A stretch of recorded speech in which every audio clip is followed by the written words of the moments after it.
Hello everybody, welcome to another daily dose of your gaming news and everything good on the gaming space. I didn't make any video yesterday. I only have like one topic, which is the first one we're going to approach. So let's get started. A little bit mix and match here. There's Chinese Customs sees 84 SSDs hidden in an electric scooter. I think these kind of things that we are seeing from Chinese Customs, I think it's because it's coming from Taiwan to China, because I think they have still the exclusivity economic thing there, I think. And so I assume that things are way cheaper there on Taiwan. No, sorry, not Taiwan. I screwed that up. Macau. Macau, there are some kind of exclusivity economic things. I think Macau is one of them, because as Portuguese delivered Macau in the 80s or something, or 90s. I'm not quite sure on the date, because it was like a Portuguese thing, not a colony, but it was considered Portuguese territory. But we hand them over to the Chinese because it's in China mainland basically. So it didn't make much sense for the Portuguese to maintain that. But there is, it's not Taiwan. I'm so sorry. Taiwan, it's the island where all the mess is going on there. It's I forget the name of that usually exclusivity zone that we had like an issues a few years ago also. But yeah, usually I think this because it's more cheaper in these zones. When they try to bring it to China, so it's more expensive, they can profit a little bit more. And we're seeing a lot of this stuff. So from I don't know, hundreds of CPU glued to or taped to the body, and they got discovered it was like hundreds of good CPUs at the time. AMD, I think it's from the 7000 series or something like that, that they were discovered through the custom thing. But yeah, we're going to see a lot of stories like this throughout the years, because to a certain extent compensates, because if they can get it way cheaper, and if in China market it's more expensive, and if you can avoid custom charges, it's always compensate for these people to try and do these kind of things. But in other news, we got supposedly ASUS or ASUS. It's going to deliver a 4080 Noctua edition. I kind of like 20 years. It's been 20 years that I'm going about the PC scene, and I always used CPU coolers from Noctua since 20 years ago at least. And I like very much how they go about it and how they integrate cooling and everything they do, and also the performance and silence thing. And 4080, it's a little bit expensive, $1,650 dollars or equivalent. This is for the European market, I think. I'm not sure if this is already. Yeah, no, sorry, no. I think this is. I know they are going to launch on the European market, but I'm not sure. Still, it's a lot of price. Still, it's like a huge GPU, as you can see. At least five, I think 5 slots, give or take, because 2 are here on the board, and then I suppose at least 2.5 more. So it's a 5 thing. But yeah, it's, as you can see on the graphic, supposedly it's going to reduce a lot of the noise here. And they changed some heat pipes here from 6mm to 8mm. So now it has 8mm heat pipes and only 3 of 6mm instead of 2 8 and 6 of 6. As you can see, they managed to introduce a vapor chamber, and the cooling, it's way smaller, as you can see, the cooling system here. But yeah, it's always good to see some innovation, even though the price is completely absurd. It's the same price that 4090. So I will leave it. I will leave it to you if you will buy something like this. It's too much. Okay, it's a special version. It's from other company developing the completely new cooling system, but it's too much. With too much money, the people seem to have $55,000 to buy original iPhone in sealed condition in an auction. I don't know what just because it was announced by Steve Jobs at the time. I don't know if that increases the value. This is from ex-employee from Apple, so I don't know. We are complaining with GPUs prices, and then people just spend $55,000 in a freaking iPhone that will not work, because even if you want to use it, I don't think it's supported in terms of software. So I don't know what they're trying to do here. But yet again, let's some things from Capcom. They launched some infographics. Okay, I don't know anything about the game, so like bosses and everything, I know what the game is, but I never played it. I avoid watching anything regarding this because I don't want to be spoiled when I play the game. So we got like for the top 5 boss attempts, of course, Millennia from Oil Sir. This is like the hardest boss, I think. 9 billion boss attempts, causes of death, over 9 billion deaths. Summons and evasions, top 5 spell casts, and most acquired incantations. I don't know the mechanics of incantation. I think it's like spells, like the same Dark Souls 3 kind of mechanics. I don't know like the mechanics and how things go about. I don't know anything about lore because I really avoid getting spoiled as much as I can in any game that I don't play or didn't play and I want to play. But yeah, it's very interesting kind of infographics here. Always good to see that this game is still being supported. We're going to get the DLC after Armored Core 6 comes out. There are some speculations, maybe early next year because they didn't give a date. But yeah, at least the DLC is being worked on, and I hope to at least play the game before the DLC comes out. It's my main intention regarding PC upgrading and playing the games and doing some gameplays or live streams with the games that I want to play. In the news, we got Red Dead Redemption 2. Again, new mod on the PC scene. This is all one of the things that I like most on PC gaming. It's mods, and it introduces DLAA, DLSS, and ultra quality support, which is always good. The game is already have like good graphic settings, but the fact that they managed to introduce these kind of things on the game itself, even though it's an older game per se, it's always good to see when people like the game and the games are very good. The mod scene will always support in long term these kind of games. We still have mods being done in Skyrim. It's a 12-year game. Even in Fallout 3, we got a lot of new stuff coming out for Fallout 4, like mods, like full quest with voice acting and everything on this kind of games, which is always amazing to see. And I always encourage people to try it out, and if you like it, just support the modders, because they spend a lot of their free time doing this. They usually don't do this because they want to make money. Usually it's because they like the software. But of course, it's always good to support. I always tell people to support with their wallet if they like the things that they do. Either can be gaming or can be whatever it is in terms of hobbies. Always support with your wallet whenever you can. We got some this past week, like Lance Reddick. He passed away.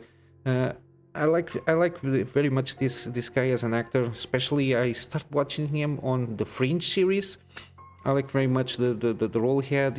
I also watched afterwards the Baltimore cop show. I forget the name. Supposedly should be around here. Here is more focused on the games. He participated in Destiny 2. They made like an eulogy there in game. He also supposedly is on Horizon Forbidden West.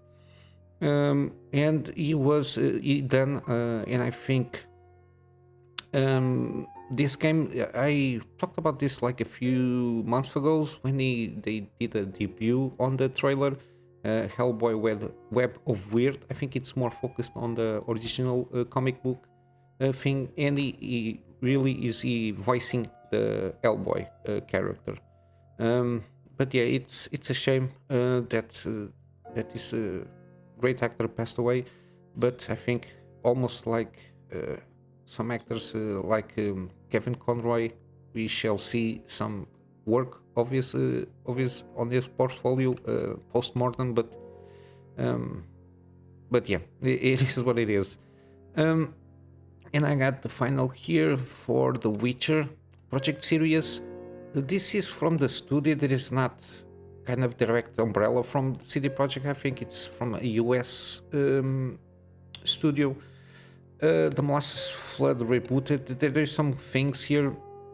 I don't know if it is like a quarterly stuff, and they did something that basically the quote is here. The decision is they are going to make like framework changes. It's like very technical the terms here they use, so they don't be very descriptive of what they are doing.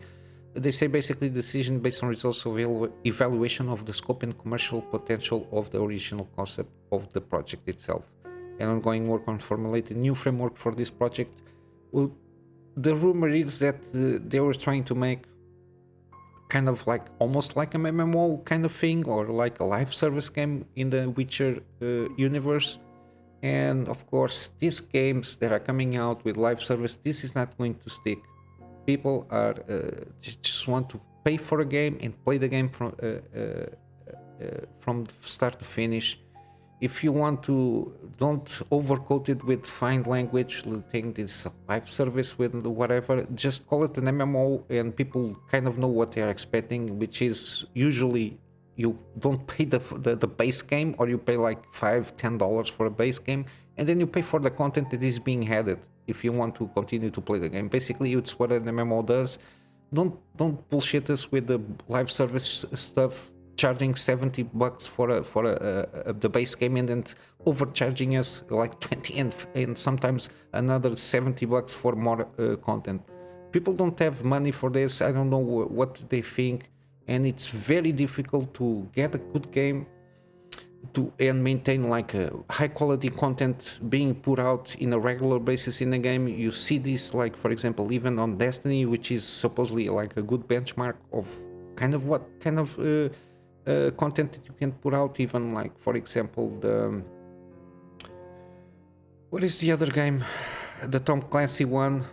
Jeez, these games are so out of my mind that I don't remember their names. You know what game I'm talking about, the Division 1 and 2. It's very hard, and you can see we have full examples. Now you have like the Gotham Knights, whatever it is, Kill the Justice League, or the Suicide Squad, Kill the Justice League, which they have to delay it because everybody knows they thought they were going to get like maximum like a co-op game. Now it's a live service. People are just bailing out on this. It's a mess. And talking about messes, I went and checked. I don't have an article for this. I don't think they have. They don't have an article at the time I'm recording this.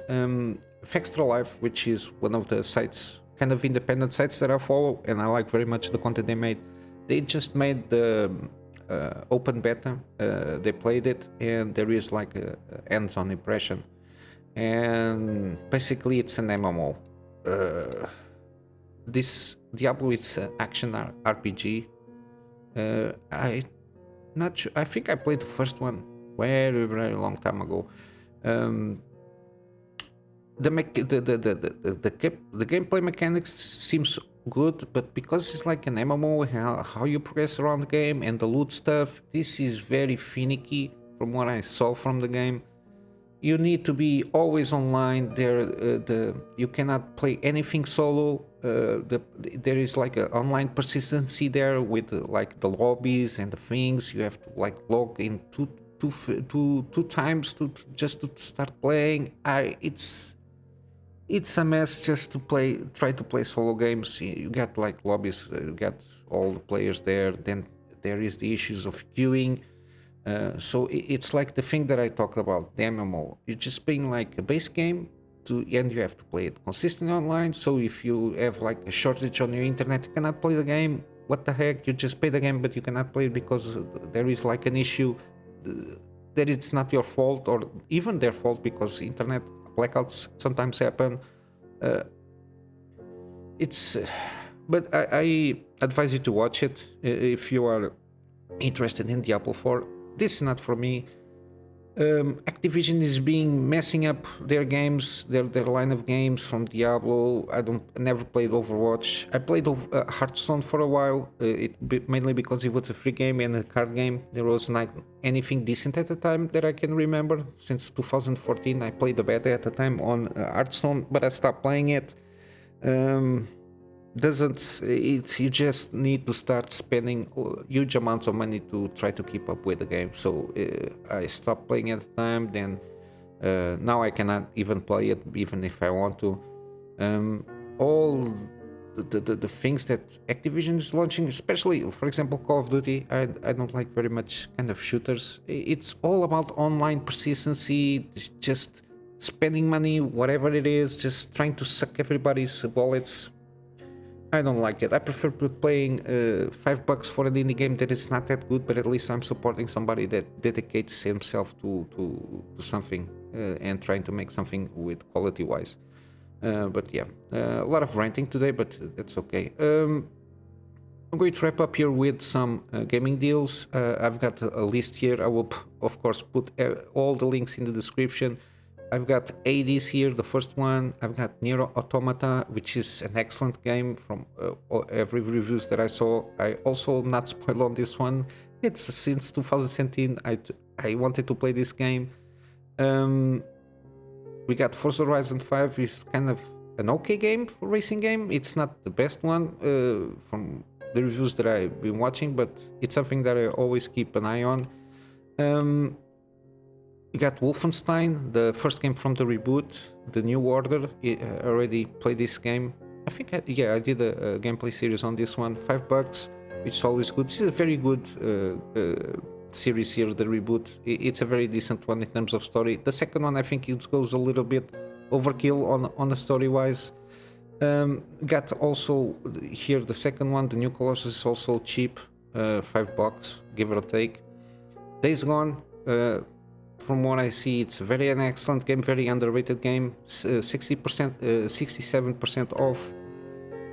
Doom, the first one, it's very cheap, $5. The second one, I think it's 15 or $20 or something like that. It's not that cheap, but at least the first one, for starters, if you never played this one, it's a good one. This kind of games, I can go with it because the story it's more about shooting monsters and trying to upgrade your weapons. They don't take too much seriously, and when these kind of things, I prefer this way. And lastly, Dead Space, the remake from this year. It's not much, but 15% off, so $50.